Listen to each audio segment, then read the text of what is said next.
അസ്സലാമു അലൈക്കും വറഹ്മത്തുള്ളാഹി തആല വബറകാതുഹു. കഴിഞ്ഞ ആഴ്ച ഹാദിയ നടത്തിയ തിരുത്തുമായി ബന്ധപ്പെട്ടും തിരുത്തിന് ശേഷം ചില ത്വരപ്പന്മാർ നടത്തിയ ത്വരപ്പുമായി ബന്ധപ്പെട്ടും ഒരു വീഡിയോ ചെയ്തിട്ടുണ്ടായിരുന്നു. അതിനുശേഷം കുറേ സുഹൃത്തുക്കൾ വേറൊരു വിദ്വാൻ യൂട്യൂബിലിരുന്ന് എൻ്റെ വീഡിയോ വെച്ച് ചെയ്ത ഒരു വീഡിയോ അയച്ചു തന്നിട്ടുണ്ടായിരുന്നു. ഞാൻ സാധാരണ ആ ഒരു ചാനൽ കാണാറില്ല, നോക്കാറില്ല. എൻ്റെ ഫോട്ടോ വെച്ച് എൻ്റെ വീഡിയോ വെച്ച് എന്താ പറയാനുള്ളത് എന്നുള്ളത് നോക്കിയിട്ടുണ്ടായിരുന്നു.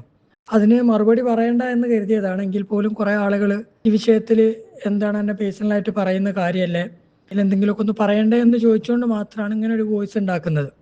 ആ വിദ്വാൻ നമ്മളിപ്പോൾ ഇനിയൊരു വീഡിയോ ചെയ്തു കഴിഞ്ഞാലും അത് വെച്ച് യൂട്യൂബിൽ അപ്ലോഡ് ചെയ്ത് യൂട്യൂബ് വരുമാനം കൊണ്ട് ജീവിക്കുന്ന, അതുകൊണ്ട് ഉപജീവനം നടത്തുന്ന ഒരു മനുഷ്യനായതുകൊണ്ടും സംഘടനാ സ്ഥാനങ്ങളിലൊക്കെ ഉണ്ടെങ്കിൽ പോലും ഇന്ന് സംഘടനയെ മൊത്തത്തിൽ അടക്കി ഭരിക്കാനുള്ള എല്ലാ ശ്രമങ്ങളും നടത്തുന്ന ആളുകളുടെ ചെങ്കിടി ആയതുകൊണ്ടും നടപടികളൊന്നും ഉണ്ടാവില്ല എന്ന് ഉറപ്പുള്ളതുകൊണ്ടുമാണ് ഞാൻ പ്രതികരിക്കാതിരുന്നത്. എന്തായാലും അതിൽ ചില കാര്യങ്ങളിലൊരു വസ്തുത എന്താണ് എന്ന് വ്യക്തമാക്കണം എന്ന് കരുതിയതുകൊണ്ടാണ് ഇങ്ങനെ ഒരു വോയിസ് അയക്കുന്നത്. അതിൽ പ്രധാനമായിട്ട് എടുത്തു കാണിച്ചിരുന്ന ഒരു കാര്യം, പെരിന്തൽമണ്ണയിൽ വെച്ച് നടന്ന തുരപ്പന്മാരുടെ പരിപാടിയിൽ വലിയ തുരപ്പൻ കുറച്ച് പേജുകൾ ഉയർത്തി കാണിച്ച് 35 പേജാണ് ഹാദിയക്കും ദാറുലുദക്കും ഉദവിമാർക്കുമെതിരെ മരവാൾ ഷജറകളുടെ തല തൊട്ടപ്പൻ പരാതി കൊടുത്തത് എന്നാണ് അതിൽ ചൂണ്ടിക്കാണിച്ചിട്ടുള്ളത്. ആ ഒരു വിഷയമാണ് പിന്നെയും എടുത്തിട്ട് പറഞ്ഞത്. ഹാദിയയുടെ സെക്രട്ടറിക്കോ വീഡിയോ ചെയ്ത എനിക്കോ ആ എണ്ണത്തിൽ ഒരു കൃത്യതയും ഇല്ല എന്നൊക്കെ പറഞ്ഞ്. അതിൻ്റെ കാരണം കൃത്യമായിട്ട് നമ്മളവിടെ പറഞ്ഞിട്ട് തന്നെയാണ്. ഞാൻ ആ വീഡിയോയിൽ തന്നെ പറയുന്നുണ്ട്, കാരണം ഞങ്ങളെ കയ്യിൽ ആ സാധനം കിട്ടിയിട്ടില്ല.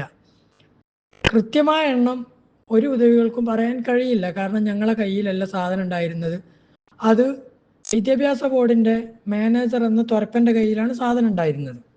അയാളാണ് കെട്ടുകണക്കിന് പേപ്പർ എടുത്തു കൊണ്ടുവന്ന് 200-ലധികം പേപ്പർ ഉണ്ട് എന്നുള്ളതിൽ എനിക്കൊരു സംശയവുമില്ല. എനിക്ക് നല്ല അന്ന് അവിടെ പങ്കെടുത്ത ഒരാൾക്കും അതിൽ സംശയം ഉണ്ടാവില്ല. അത്രയും പേജുകൾ അയാൾ കൊണ്ടുവന്നിട്ടുണ്ട് എന്നുള്ളത് സത്യമാണ്.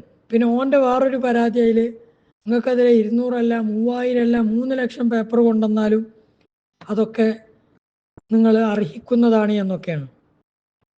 ഏതായാലും ഈ ത്വരപ്പൻ്റെ മൂത്ത ത്വരപ്പൻ, അതായത് മരവാൾ ഷജറകളുടെ ത്വരപ്പൻ നേതാവ് സമർപ്പിച്ച ആ ഒരു കുറ്റപത്രവുമായി ബന്ധപ്പെട്ട് കൃത്യമായി അതിൻ്റെ വിശദീകരണം സമസ്തയുടെ മുഷാവറ അംഗങ്ങൾ തന്നെ നേരിട്ട് ചോദിക്കുകയും വ്യക്തമാക്കുകയും അതോടുകൂടി ആ കുറ്റപത്രം തന്നെ ക്ലോസ് ചെയ്തിട്ടുള്ളത്.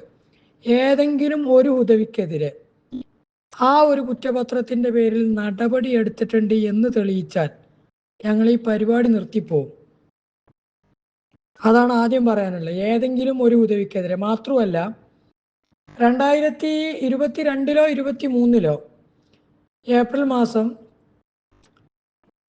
ഒരു മുഷാവറ അംഗം എന്നു മാത്രമല്ല, മരവാൾ ഷജറകളുടെ നേതാവായി ജീവിക്കുന്ന ഒരു മുഷാവറ അംഗം സുപ്രഭാതം പത്രത്തിൽ എഴുതിയ ലേഖനത്തിൽ, അത് CIC-ക്കെതിരെ എഴുതിയ ലേഖനമാണ്, 2 തവണയായി വന്ന കൊമ്പിലിരുന്ന് മരം മുറിക്കുന്നവരോടൊന്ന്, അങ്ങനെ എന്തോ പറഞ്ഞിട്ടുള്ളൊരു ഹെഡിങ്ങിൽ വന്ന 2 ഭാഗങ്ങളിലായിട്ട് വന്ന ഒരു ലേഖനത്തിൻ്റെ ആദ്യ ഭാഗത്തിൻ്റെ അവസാനത്തെ പാരഗ്രാഫിൽ ഈ കുറ്റപത്രത്തെക്കുറിച്ച് ഒരു സൂചന നൽകുകയും രണ്ടാമത്തെ ദിവസം വന്ന ലേഖനത്തിൻ്റെ ആദ്യ പാരഗ്രാഫിൽ തന്നെ ആ കുറ്റപത്രത്തിലെ പലതും തെറ്റിദ്ധാരണാജനകമായിരുന്നുവെന്നും മറ്റുള്ളതിന് പരിഹാരം കണ്ടുവെന്നും എഴുതിയത് ഞാനല്ല, മുഷാവറ അംഗമായ ത്വരപ്പന്മാർക്ക് അവർ നേതാവായി കാണുന്ന ഒരു മുഷാവറ അംഗമാണ്. ആ ഒരു വിഷയമാണ് നിങ്ങൾക്കെതിരെ 3 ലക്ഷമല്ല 3000-അല്ല കൊണ്ടുവന്നാലും നിങ്ങളതിന് അർഹരാണ് എന്ന് പറയുന്നത്. മരവാൾ ഷജറകളുടെ നേതാവിന് ദാറുലുദയോടും ഹാദിയയോടുമുള്ള ഒരു എതിർപ്പ്, അതല്ലെങ്കിൽ ഞങ്ങളോടുള്ള അകൽച്ച തുടങ്ങിയത് വാഫി വിഷയമോ CIC വിവാദമോ തുടങ്ങിയ സമയം തൊട്ടല്ല. അതിന് മുമ്പേ ഉണ്ട്. കാരണം 2021 ഒക്ടോബർ 2-നാണ് ഞങ്ങളെ മുഷാവറയിലേക്ക് വിളിപ്പിക്കുന്നത്.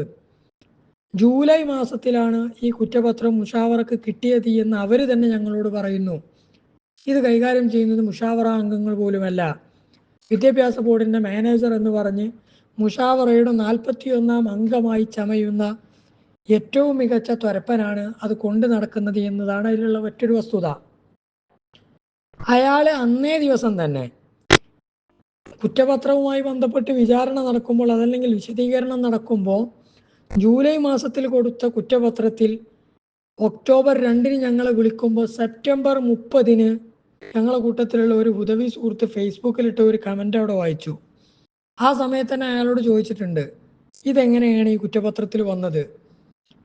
അതൊക്കെ എത്തും എന്നൊക്കെ പറഞ്ഞിട്ട് എങ്ങനെയൊക്കെയോ കിടന്ന് മെഴുകുകയായിരുന്നു. അപ്പോൾ എല്ലാ വിധത്തിലും ദുരുപയോഗം ചെയ്യാൻ സംഘടനാ പദവികളെ, സ്ഥാനങ്ങളെ, ജോലികളെ എല്ലാത്തിനെയും ഉപയോഗിക്കുന്ന ഒരു പ്രത്യേക വിഭാഗമാണ് മരവാൾ ഷജറകൾ എന്ന് പറയുന്ന സമുദായത്തിൽ ത്വരപ്പുണ്ടാക്കുന്ന ത്വരപ്പന്മാർ എന്ന് കൃത്യമായി നമുക്ക് മനസ്സിലാക്കാം. പിന്നെ അയാൾ വേറെ എന്തൊക്കെയോ പറയുന്നുണ്ട്. എന്നെ വ്യക്തിപരമായിട്ട് അറ്റാക്ക് ചെയ്യാൻ എൻ്റെ എന്തോ ഒരു വോയിസ് ഒക്കെ ഇതിലിട്ടാലോ, നിങ്ങൾ എന്താന്ന് വെച്ചാൽ ചെയ്യും, അതിൻ്റെ പേരിൽ തളരാനൊന്നും സൗകര്യമില്ല എന്ന് തന്നെയാണ് പറയാനുള്ളത്. ഇനിയും ഇയാളും പെരിന്തൽമണ്ണയിൽ പ്രസംഗിച്ച വലിയ ത്വരപ്പൻ, ദുബായിൽ നിന്ന് ഇറങ്ങിയ ത്വരപ്പൻ, അയാളും വീഡിയോകൾ ചെയ്യും.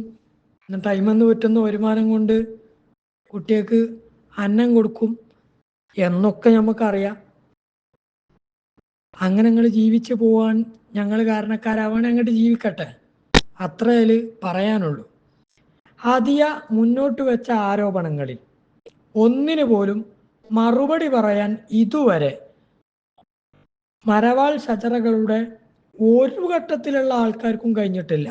എന്തൊക്കെയോ കൊട്ടയെ കോരി കൊണ്ടുവന്നിട്ടിട്ട് വികാരജീവികളായ സംഘടനാ അണികളെ രോഷം കൊള്ളിച്ച്, വികാരം കൊള്ളിച്ച് തെക്കുബീർ വിളിക്കാൻ കഴിഞ്ഞു എന്നല്ലാതെ സമസ്തക്കകത്ത്, സമുദായത്തിനകത്ത് ഇവരുണ്ടാക്കുന്ന ഫിത്നയെക്കുറിച്ച് ഹാദിയെയോ അതല്ലെങ്കിൽ മറ്റ് ഷജറ വിരുദ്ധരായ മറ്റാളുകളോ ഉന്നയിക്കുന്ന ഒരു വിഷയത്തിനും ഇതുവരെ മറുപടി പറയാൻ ഇവർക്ക് കഴിഞ്ഞിട്ടില്ല. സമസ്ത എന്ന സംഘടനയെ എങ്ങനെയൊക്കെയാണ് ഇവർ തകർക്കുന്നത്, തകർത്ത് തരിപ്പണമാക്കി സമുദായത്തെ രണ്ട് തട്ടിലാക്കാൻ ഇവരെടുക്കുന്ന പണികൾ നിത്യവും നമ്മൾ കണ്ടുകൊണ്ടിരിക്കുകയാണ്. ഇതിന് സംഘടനയുടെ ഓഫീസുകൾ ഉപയോഗപ്പെടുത്തുന്നുണ്ട്. സംഘടനയുടെ പത്രം പൂർണ്ണമായിട്ടും കൈപ്പിടിയിൽ ഒതുക്കിയിട്ട് അത് ഉപയോഗിക്കുന്നുണ്ട്. സംഘടനാ ഗ്രൂപ്പുകളിലൂടെ സംഘടനാ പോഷക ഘടകങ്ങളെ എല്ലാത്തിനെയും ഉപയോഗിക്കുന്നുണ്ട്. അതിന് ഏറ്റവും ഉത്തരവാദിത്തപ്പെട്ട ആളുകൾ തന്നെ അവർക്ക് എല്ലാവിധ പിന്തുണകളും നൽകുന്നുണ്ട് എന്നതാണ് ഏറെ ഖേദകരം. 989-ൽ സമസ്ത അനുഭവിച്ച ഏറ്റവും വലിയ പ്രതിസന്ധി ഒന്നുമല്ല എന്ന് തെളിയിക്കുന്ന തരത്തിലാണ് മരവാൾ ഷജറകളുടെ ഈ വിളയാട്ടം നടക്കുന്നത്. ഇതിനൊരവസാനം വേണം. നിഷ്കളങ്കരായ സംഘടനയെ അതിരറ്റ് സ്നേഹിക്കുന്ന ആയിരക്കണക്കിന് ആളുകളെ പറഞ്ഞു പറ്റിച്ച് ഒരു മനുഷ്യൻ്റെ ശിങ്കിടികൾ ചേർന്ന് നടത്തുന്ന ഈ തെമ്മാടിത്തരത്തെ സപ്പോർട്ട് ചെയ്യുന്നവരൊക്കെയും ഈ ഫിത്നയുടെ ഭാഗവാക്കാണ് എന്ന് മാത്രമാണ് പറയാനുള്ളത്. അസ്സലാമു അലൈക്കും വറഹ്മത്തുള്ളാഹി.